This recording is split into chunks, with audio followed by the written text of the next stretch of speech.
Gak gatal, itu bisa ke belakang situ. Oke, yang akan kita bahas adalah laring ya. Oke, laring nanti kita bahas juga trakea, kita bahas bronkus. Ini nggak banyak kok materinya. Oke, next. Jadi laring itu secara fungsi itu dia ada tiga. Fungsinya tiga. Pertama itu sebagai sistem fonasi. Fonasi itu dia akan menghasilkan suara. Jadi di manakah organ atau letak manusia itu bisa menghasilkan suara? Letaknya di mana? Di laring. Laringlah tempat manusia itu bisa menghasilkan suara. Nanti mekanisme bisa menghasilkan suaranya nanti akan tak jelasin nanti. Terus nanti yang kedua, namanya juga laring ini berada dalam saluran napas. Jadi fungsinya sebagai ya penghantar saluran napas itu. Yang ketiga, fungsinya sebagai sphincter. Maksudnya sphincter gimana? Jadi ya kita tahu ya di sini kan ada epiglotis ya di sini. Epiglotis. Ini epiglotis nih. Jadi epiglotis itu dia itu akan mencegah makanan itu masuk ke saluran napas. Jadi ketika makanan itu masuk, ini akan terdorong dan tutup sini. Jadi makanannya akan lewat ke belakang. Ini esofagus ini. Jadi laringnya trakea itu tepat berada di depan daripada esofagus. Oke. Itu untuk fungsi-fungsi dari laring. Oke. Selanjutnya kita akan bahas topografinya.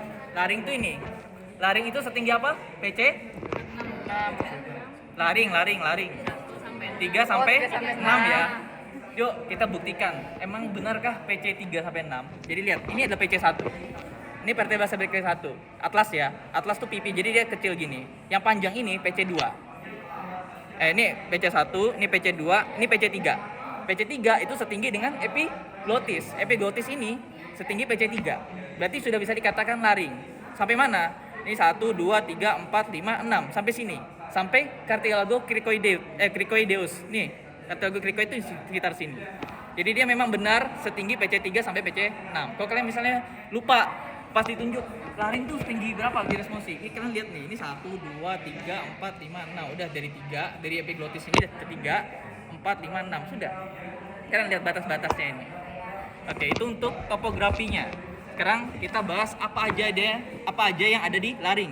Jadi di laring itu nanti kita akan bahas cartilagonya, kita akan bahas cavitas laringnya, dan kita akan bahas muskulus yang menyusun dan membantu untuk fonasi dari laring. Nah, cartilagonya tadi udah tak sebutin ya dari pretest. Jadi cartilagonya itu ada yang 3 yang berpasangan, ada 3 yang tidak berpasangan. Kan gampangnya ingatnya gini, pokoknya yang tidak berpasangan itu pasti besar-besar. Pertama, epiglotis. Yang kedua, tiroidea. Kenapa namanya tiroidea? Karena ada tiroid di sini. Kalian ingatnya gondokan yang di sini kan? Ya, yang besar itu kan tiroid. Ya, kalau yang di sini kan berarti cartilagonya tiroidea. Karena tepat di depannya itu ada tiroid. Lalu di bawahnya itu ada yang besar juga. Itu namanya cricoidea. Nah, cricoidea, ini tiroidea, dan sini epiglotis itu yang tidak berpasangan. Nah, yang berpasangan itu yang kecil-kecil biasanya. Nah, yang pertama itu arytenoidea. Yang kedua itu adalah corniculata, corny ya, kayak tanduk. Kayak persis kayak tanduk ini. Terus yang ketiga itu yang kecil. Ini kecil sekali, saking kecil itu jarang ditemuin. Biasanya kalau di preparat itu nggak kelihatan pasti. Nggak mungkin kelihatan.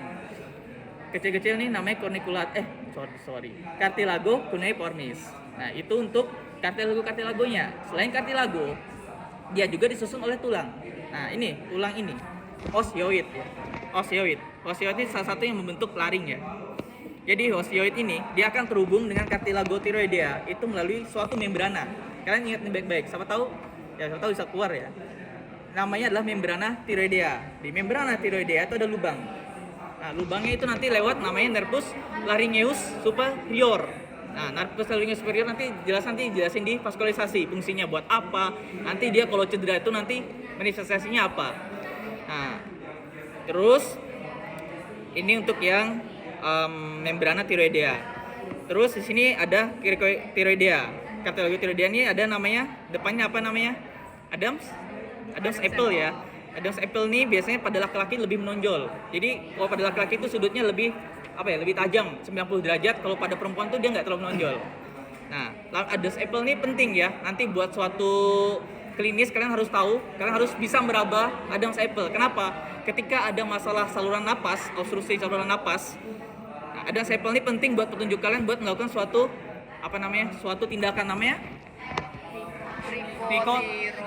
krikotirotomi ya. Krikotirotomi itu dilakuin di mana? Di sini, di bawahnya, di membrana krikotiroidea. Jadi kalian raba ada sepelnya, terus kalian agak ke bawah. Nah, kalau kalian ketemu perabaan lagi, nah, di atasnya itu kalian bisa sayat. Nah, di situ kalian bisa lakukan krikotirotomi. Nah, ini ya, tadi yang ada sepel itu namanya, bisa juga namanya prominensia laringis. Kalian mau jawab ada sepel, kalian mau jawab prominensia laringnya, itu sama-sama benar. Ya, jadi selain itu juga ada tanduk-tanduk ya, kornu-kornunya itu sebagai hiasannya. Oke, itu untuk kartilago. Nah, ini kartilago tampang bagian lainnya ya, bisa kalian baca buku Netter krikotiroidea. Nah, ini membrana ininya nanti yang dipotong oleh krikotirotomi. Nanti kalian raba di sini, kalian raba sini ada tonjol-tonjol, kalian ambil tengahnya, kalian cari yang agak sedikit lembek. Nah, kalian potong di situ.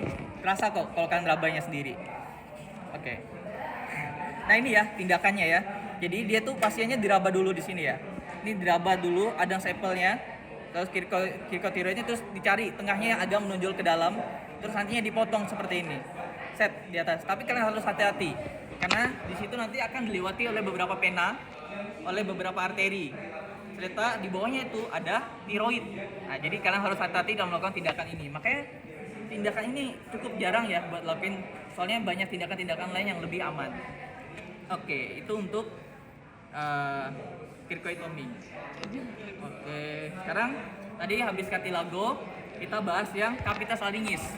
Capitas laringis ini penting sebagai tempat untuk menghasilkan suara. Jadi capitas laringis itu suara akan dihasilkan. Dia ada 3 bagian. Dari epiglotis tadi sampai ke bagian ini, bagian yang menonjol ini, itu namanya adalah vestibulum laringis. Ya. Kenapa namanya vestibulum laringis? Karena di sini ada namanya pelika vestibular ya. Pelika vestibular. Terus dia ke bawah ini ada namanya bukan pelika vokalis. Yang ruangannya apa? Kayak gantung. Ventriculus laringis ya. Jadi di dalamnya itu di bawah apa namanya? Pelika vestibuli ini itu ada namanya ventriculus laringis. Nanti di bawahnya lagi ya, di sininya nih. Yang bawah ini, yang di bawah sini itu namanya ada pelika vokalis. Pelika vokalis itu nanti kan ada ligamentum vocale. Nanti disitulah yang akan sangat berperan besar dalam menghasilkan suara atau fonasi. Ya, jadi bagian-bagiannya itu dibagi berdasarkan 3 ini. Satu yang ini, nanti ada ventriculus, ke bawahnya lagi ada capitas apa ya namanya? Oh ya, infraglossita. Itu bawahnya gini. Itu untuk capitas laringis. Oke, sekarang ini tampak posteriornya. Ya, bisa lihat sini juga sih nanti. Nah, tampak posteriornya, ini kan epiglotis. Nanti masuk epiglotis. Ini kan masih capitas yang itu kan vestibularis. Nah, nanti ketemu ini pelika vestibula. Pelika vestibula nanti dia melipat ke dalam sini. Itu nanti membentuk suatu kantung. Kantung kan ventriculus, namanya ventriculus laringis. Nanti dia ke sini ada lagi ligamentum vocale nanti yang disubungi oleh beberapa jaringan. Itu nanti namanya adalah pelika vokalis ya. Oke, itu bagian belakangnya. Di sini juga jelas ya nih, lihat. Kayak kantung. Nah, ini kan ada apa namanya itu tadi pelika ya. Terus ini ada kantung dan ventriculus, ini nanti ada ligamentum vocale yang diselubungi, nanti namanya jadi pelika vokalis. Oke, selanjutnya bahas bagian atasnya. Jadi dari atasnya itu tampilnya akan seperti ini. Nah, ini ada epiglotis. Berarti epiglotis itu bagian depannya ya. Bagian depannya itu epiglotis depannya. Salah. Lah hilang. Oke. Jadi ini terlihat ya, yang paling atas tuh pelika vestibuli. Pelika vestibuli itu agak sedikit lebih lebar karena dia tampak dari atas ya.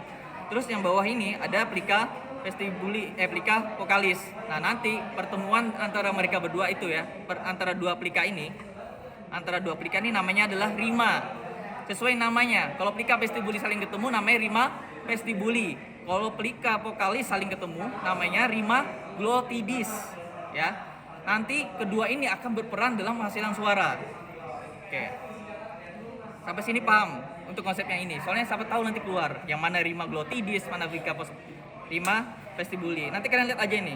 Pokoknya rima vestibuli itu pasti lebih lebar kelihatannya dibanding rima glottidis. Kenapa? Karena kalau dilihat dari atas, yang paling dekat tuh yang akan terlihat lebih besar. Itu. Oke. Karena nggak ditanya, next ya. Ya, jadi di sini untuk menghasilkan suara itu nanti akan dibantu oleh beberapa otot-otot dan beberapa ligamen. Salah satu ligamennya itu adalah ligamen vokale. Jadi menurut kalian, jadi caranya itu adalah dua, ya. Entah rima glottidisnya nutup atau membuka.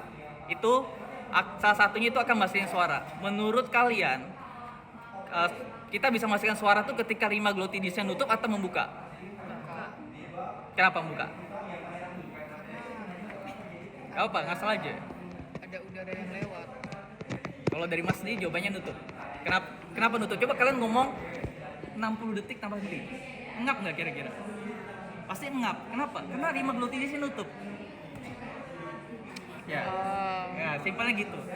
Gimana ya? Jadi gini. Jadi suara itu kan dihasilkan dari getaran. Nah, jadi getaran itu kan masuk nih, kita napas. Kita ngomong-ngomong nih. Jadi udara masuk. Kalau dia cuma lewat, tidak akan ada hasil getaran. Dia akan lolos doang, masuk doang. Tapi ketika dia nutup, rima glottidisnya nutup, udara itu akan menabrak namanya plica vocalis. Di plica vocalis kan ada ligamentum kan? Ligamentumnya itu akan bergetar. Getaran itu akan naik ke atas, maka akan muncul suara. Nah, itu mekanisme dia muncul suara. Makanya, kapan kita akan bisa menghasilkan suara? Itu ketika rima glottidisnya itu menutup. Jadi gitu. Makanya jadi kalau kalian ngomong misalnya 5 menit tanpa henti pasti kalian engap. Kenapa? Karena rima glottidisnya nutup. Nggak ada yang masuk udaranya. Simpelnya seperti itu. Nah, nanti ada beberapa muskulus ya yang mengaturnya. Nah, untuk yang membuka rima glottidisnya itu ada muskulus cricothyroideus posterior. Nah, kalau yang menutupnya, nah ini yang akan menghasilkan suaranya itu ada 3. Muskulus cricothyroideus lateral, yang transversus dan apa nih? Thyroid ariterioideus. Bisa kalian baca nanti ya, di bukunya ada. Terus nanti ada yang bisa juga mengendurkan, ada yang bisa mendegangkan. Nah, kalau dia menegangkan itu kan nanti lebih mudah bergetar kan? Kayak anggaplah kayak senar gitar gitu kan. Mana yang lebih mudah digetarkan kan? Yang kendur apa yang tegang? Pasti yang tegang kan? Makanya dia bisa menghasilkan suara. Sama prinsipnya kayak ligamentum vokale. Prinsipnya itu sama. Jadi ketika dia menegangkan, nah disitulah dia bisa menghasilkan suara. Itu nanti musculus cricothyroideus posterior nanti yang menegangkannya. Yang mengendurkannya itu yang musculus vocalis dan musculus apa nih namanya? Susah sih namanya, thyroariterioideus. Jujur aku nggak hafal sih dulu. Tapi paham mekanismenya. Oke. Sekarang untuk yang adi itu sudah ada yang muskulusnya juga yang ngatur ya. Bisa dilihat nih. Ini ada beberapa muskulus, ini yang posterior ya, yang cricothyroideus posterior. Nanti dia yang mencoba untuk mendegangkan yang mendegangkan ligamentum vokalenya. Tuh, itu untuk muskuli-muskulinya. Terus ya ini ya mekanismenya. Jadi dia tuh mendegangkan tuh saat kayak gini. Ini saat dia mendegangkan, dia menutupnya kayak gini. Jadi kayak senar gitar gitu loh. Jadi udara itu akan nabrak ke ligamentum vokalenya. Jadi dia bergetar kan naik ke atas nantinya, nabrak. Nah, ketika dia membuka, itu ketika dia mau bernapas dan tidak mau ngomong, dia akan abduksi.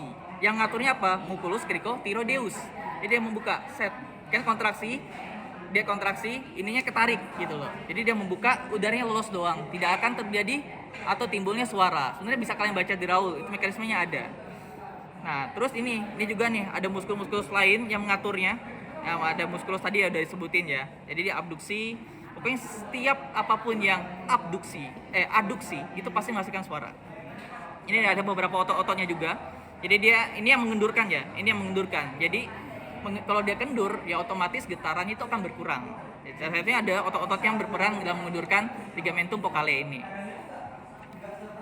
Jadi ya kendur tegang itu untuk apa? Semakin tegang itu kan semakin tinggi suara kita. Misalnya aku naikin nadanya, berarti ligamentum vokale aku makin tinggi. Nambah ntar ya. Jadi kalau trakea juga ini nambah dikit ya. Jadi trakea kan sudah tahu kan setinggi apa trakea? PC 6 sampai PT 45 ya. Di PT 45 ada apa? Percabangan apa namanya? Di situ ada bangunan namanya apa? Dah, kalian lulus pasti responsinya di trakea. Ya gitu doang, lihat. Kalian misalnya tunjuk sini.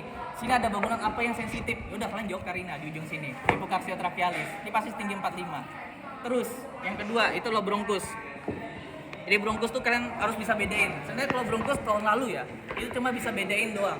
Jadi kemarin tuh diikat, ini bronkus apa? Pasti jawabannya bronkus primarius. Terus yang sekundus yang mana? Sekundus tuh yang setelah primarius, kan lihat nih. Habis primarius nih sekundus, ini sekundus. Terus yang kecil-kecil ini, nah yang kecil-kecil ini pasti tertius. Untuk bedanya apa? Nanti kalian baca lagi. Nah, itu cuma hafalan.